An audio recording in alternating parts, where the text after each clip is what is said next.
te fia whaafelo i atu I lau whaafonga anga I le nei fo I tae au mā lo le soifua manuia alo mai o Talala Radio Samoa.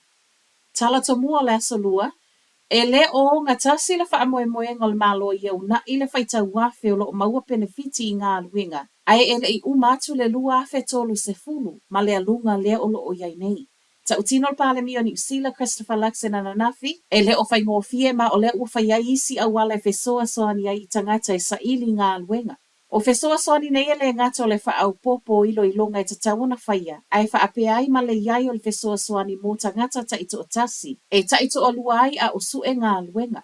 I wha maunga e silia ma le lua se lau wafe tangata ni usila o le maua le benefiti o le job seeker benefit. Ma o le fo ina wha amauti no mai le malua na nafi. E valu wafe isi tangata wha au popo na wha amawina I totonu o le tolu masina ta aluai.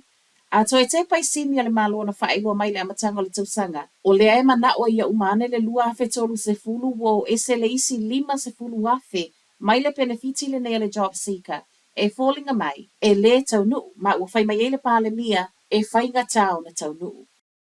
A tala whea ngai ma le tau I le sole ato e wha wau le sa ilinga o li isava vali e to o tolu, lea lava le I maua. O I lātou nei na whaatali tau nu wane sa valinga I Mount Cook I le tai awana nafi tusa leo le afo le valu, peitai, e le ai ma o le ana amata su e mai ei loa. Na tau fia I le pōna pō lata I le valu ona o winga o le tau na iai lunga o le maunga, ma o lo wha moe moe e toe a mata I le so. Wha amauti no mai ei leo I le tau nei o le lava na tau fia le tu mau mai ana pō ona o le tau, wha moe moe o le taimi lava e langi le iai ma o saunga le mu foi, mole au whai ngā luenga o le ato e wha wau mai ai I le tae au nei. Ua whaia nei sa e ta I alai nei le wa aingo le pā moai o tāgo lea e sau mai ei fua mo lo o toi whaatau. Ona o le tala wa sau wa wha mauni ai le bird flu ma o le a fui wa pepesi. Vai brusi le nei wa a fiei moa wa tā ua le H7N6 ma o le a fui wa wha mauni mai le biosecurity a New Zealand e ono iei le avanoa o le ana mafua mai wheilua inga mai si manu whele lei wha pia pato. O le vairusi ua wha amaunia wha pe vavelo na pepesi.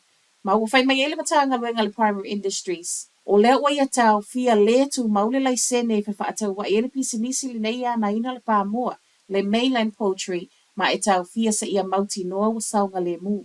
Au whai ei la tiu te o matanga luenga ese le malo lea ngafa ma lea maketi. O lea fwoi wa iei suinga wa whai ele pūlenga le pā moa, a wa lava le pui pui ma tau fiofi, le pepesi o le bird flu. I tala I tau nei o wha mauni mai ai, o lo o wha awau pesi aki o le tusa ma le se lau ono se fulu afe moa, ma usa wai ma le tala wha noa noa o le tusa ma le valu se fulu afe moa o le awa vai ese, ma e ono o atua I lava I na tu I lalo. Le aini reporti o ni moa wa mamate po o ni moa wa mamai mafua mai wha mauninga wa au mai nei, ma ele o iei fo isa tūlanga wha apopole ina I le ono a afia tuai o le soifua malolo ino tangata. Se lau afe tā lale whaasalanga tūpe le ua whaasalai le tū la fono le whale kiwi fruity bay of plenty, ona ole le sa ona tutongi o tangata whai ngā luenga o mai mea tunu I whafo. O le whaatonunga lea mai le Employment Relations Authority tu inatu le Azad Horticulture Limited, ma ele ngata o tutongi, a olivi lea ele isa o fo I ona whai. Ona ole ua ngau le pisinisi le neipe ona ye le masino o kuso. O le ua whaatonu wai le whaamisinonga, e tatau ona tutongi a ua wai ta I lima afe tā lai le kuata. Reporti o loo toi tā wai e le whai ngofie I tangata whai ngā luenga nei mai atunu I whafo. Le a tō o totongi ma le sa o le whai ngolivi. Ma o I la tō fo e tō o tōlu wā a fia e le o yeini visa no fo mau. E ui le tālo sanga e awana I whaalawi loa ina le ingoa le kamupani o toi whaasala e le Italia ina. Ma tala muli muli. Pa ulia ma mamate nisi o tā fo lai Golden Bay le awa ulia na nafi.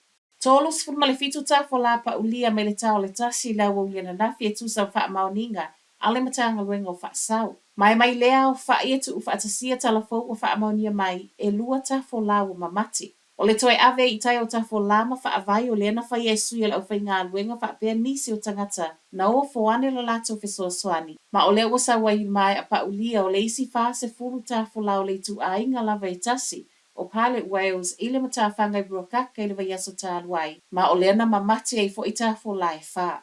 O Tala Nala Radio Samoa, manuia tele le nei tai au.